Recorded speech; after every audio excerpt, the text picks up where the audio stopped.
You say to someone, why are you feeling this way? What's wrong with you today? And they say, I am this way because of that person, because of that circumstance. What they're really saying is that person or circumstance is actually controlling my feelings and controlling my thoughts. Well, anything that's controlling my feelings and my thoughts, I'm victim to, right? So it makes sense then that when things are good, you feel good, and when things are bad, you feel bad, right? So when you start changing the way you think and feel, and it starts producing outcomes in your life, you're going to believe you're the creator of your life and less of the victim of your life. And the hardest part about all of this is just making the time to do it.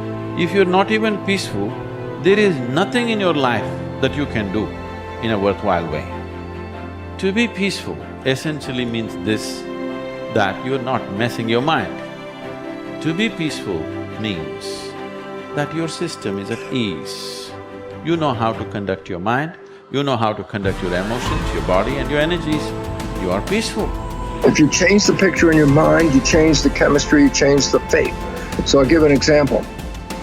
If I have a picture of love in my mind, the brain releases complementary chemistry, dopamine, pleasure, oxytocin, bond with your loved one, growth hormone, which does exactly what it says. It enhances your growth, and that's why when people fall in love, the chemistry of the brain going into the blood, the culture medium, enhances vitality. People glow when they fall in love. People are healthy when they fall in love. That's not an accident, it's the chemistry of your culture medium. But now I say, but wait, what if I have a picture of fear? I go, oh, well, love chemistry doesn't come out when fear is in the picture.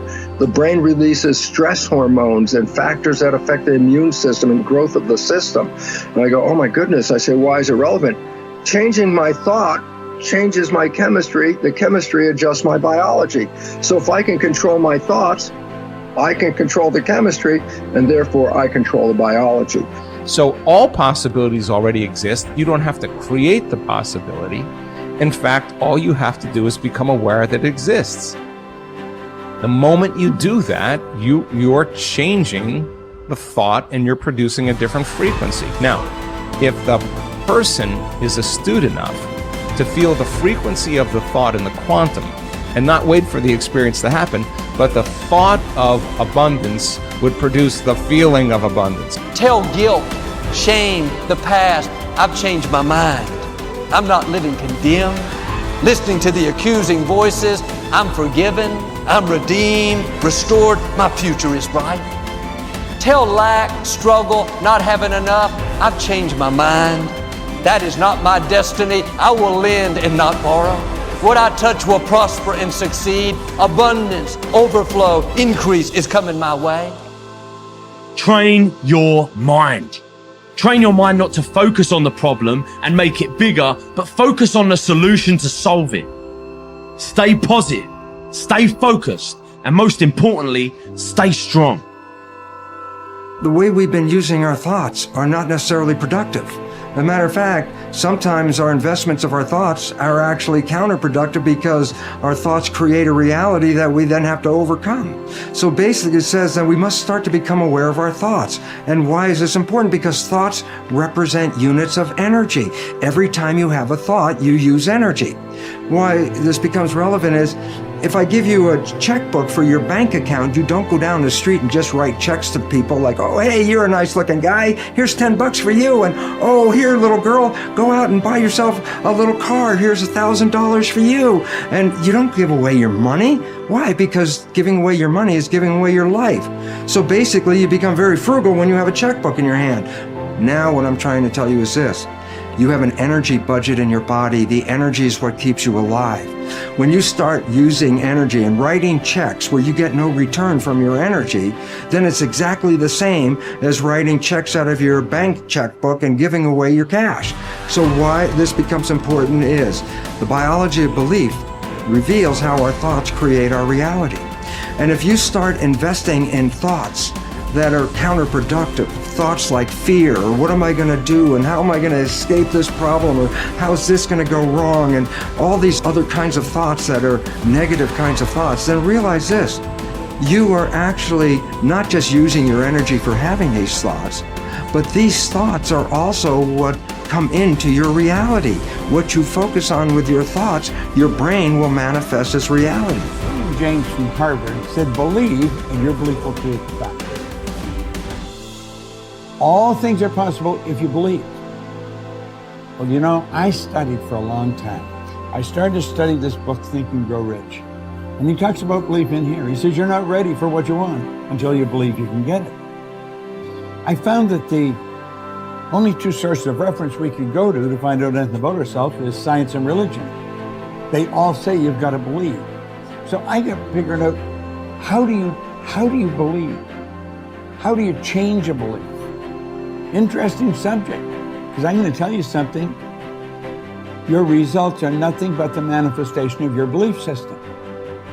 Well, our belief system, now listen carefully, is based upon our evaluation of something. And frequently when we reevaluate a situation, our belief about that situation will change. Let me repeat that. Our belief system is based upon our evaluation of something. Frequently, if we reevaluate a situation, our belief about it will change. I began reevaluating who I was. I started to study. I never stopped studying. And I found as I reevaluated, I had a much higher opinion of myself. I found out things about me that I would have never believed if you had told me. The power that's locked up within us, the marvelous system we've got. Do you know the blood circulates through your veins every 33 seconds, through hundreds of miles of passageway? Bang, just like that, clears all the food in and all the garbage out. Stop and think of the central nervous system. It's the most complex electrical system in the world. And you've got it. Think of your brain, an electronic switching station like that. You can change the vibration of yourself and everything around you. We have awesome powers, and it's all based on what you believe about you. Nothing is so embarrassing as watching someone do something that you said could not be done. People who embrace possibility thinking are capable of accomplishing tasks that seem impossible because they believe in solutions. When you believe you can do something difficult and you succeed, many doors open for you. Big thinkers are specialists in creating positive, forward-looking, optimistic pictures in their own minds and in the minds of others. If you embrace possibility thinking, your dreams will go from molehill to mountain size, and because you believe in possibilities, you put yourself in position to achieve them. The winners in life think constantly in terms of I can, I will, and I am. Losers, on the other hand, concentrate their waking thoughts on what they should have done or what they don't do. If you believe you can't do something, then it doesn't matter how hard you try, because you've already lost. If you believe you can do something, you have already won much of the battle. The first step in becoming a possibility thinker is to stop yourself from searching for and dwelling on what's wrong with any given situation. Sports psychologist Bob Rotella recounts, I tell people, if you don't want to get into positive thinking, that's okay. Just eliminate all the negative thoughts from your mind. Whatever's left will be fine. If possibility thinking is new to you, you're going to have to give yourself a lot of coaching to eliminate some of the negative self-talk you may hear in your head. When you automatically start listing all the things that can go wrong or all the reasons something can't be done, stop yourself and say, don't go there. Then ask what's right about this. That will help to get you started.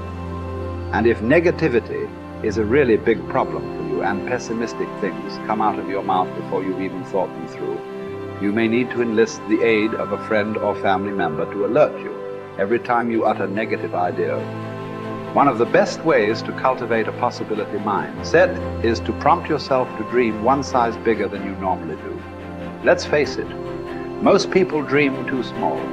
They don't think big enough. Henry Curtis advises, make your plans as fantastic as you like, because 25 years from now they will seem mediocre.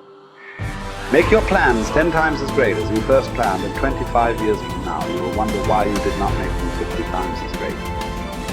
If you push yourself to dream more expansively, to imagine your organization one size bigger, to make your goals at least a step beyond what makes you comfortable, you will be forced to grow. And it will set you up to believe in greater possibilities.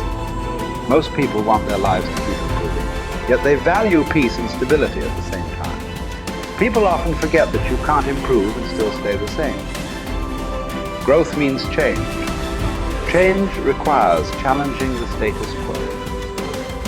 If you want greater possibilities, you can't settle for what you have now. When you become a possibility thinker, you will face many people who will want you to give up your dreams and embrace the status quo. Achievers refuse to accept the status quo.